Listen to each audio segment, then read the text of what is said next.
Israel's prime minister lashes out at Macron, a royal intrigue. In the heart of Jerusalem, the air was thick with tension as Israeli Prime Minister Benjamin Netanyahu prepared to address a gathering of world leaders. It was a moment that would set off a diplomatic storm, but few could have anticipated the ferocity of his words directed at French President Emmanuel Macron.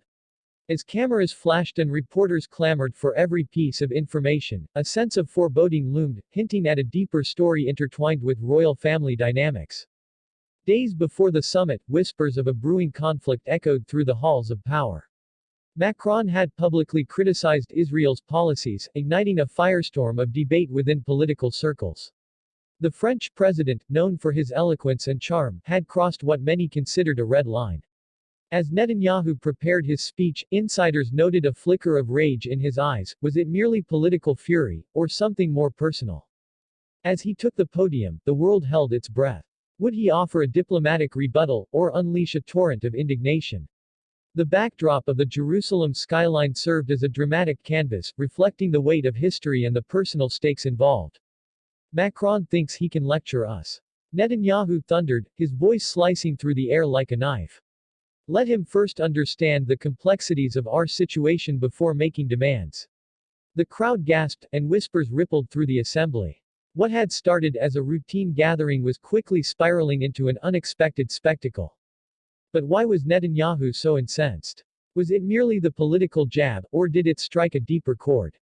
Viewers could sense the tension escalating, with each word serving as a reminder of the fragile state of international relations.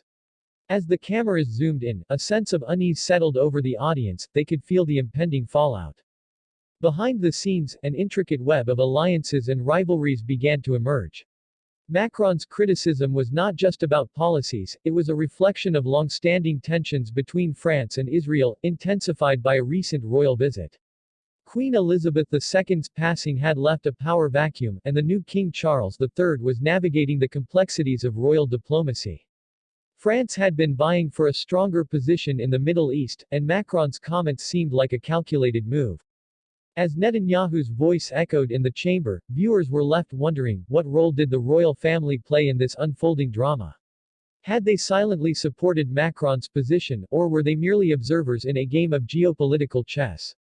The aftermath of Netanyahu's outburst was immediate and explosive.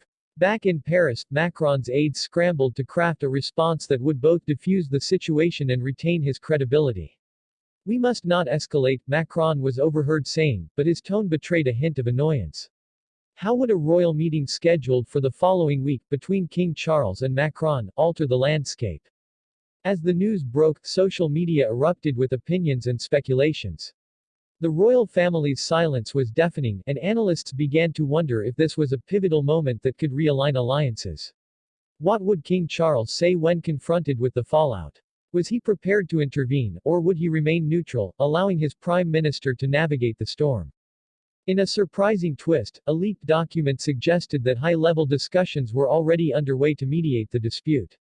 Observers noted that the timing was curious. The royal family had historically played a role in fostering peace. The question loomed, could King Charles leverage his connections to mend fences, or would he inadvertently fan the flames of discord? As the international community waited with bated breath, the stakes grew higher. The prospect of a royal intervention hung in the air, tantalizing viewers with possibilities. Would Macron and Netanyahu find common ground, or would they remain locked in a bitter rivalry that could have repercussions for years to come? As the dust settled, Netanyahu's remarks had ignited a fire that was far from extinguished. The world was watching, and the tension between France and Israel had reached a boiling point. But amidst the chaos, one thing became clear: the royal family's influence was about to be tested in unprecedented ways. With the royal meeting on the horizon, viewers were left wondering what would transpire behind closed doors. Would King Charles broker peace, or would he find himself caught in a crossfire of diplomatic tension? The story was far from over, and as the credits rolled, curiosity lingered in the air.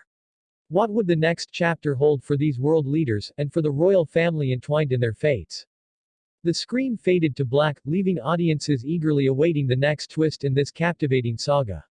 Would the royal family's legacy endure, or would it be reshaped by the very conflicts they sought to resolve? Only time would tell.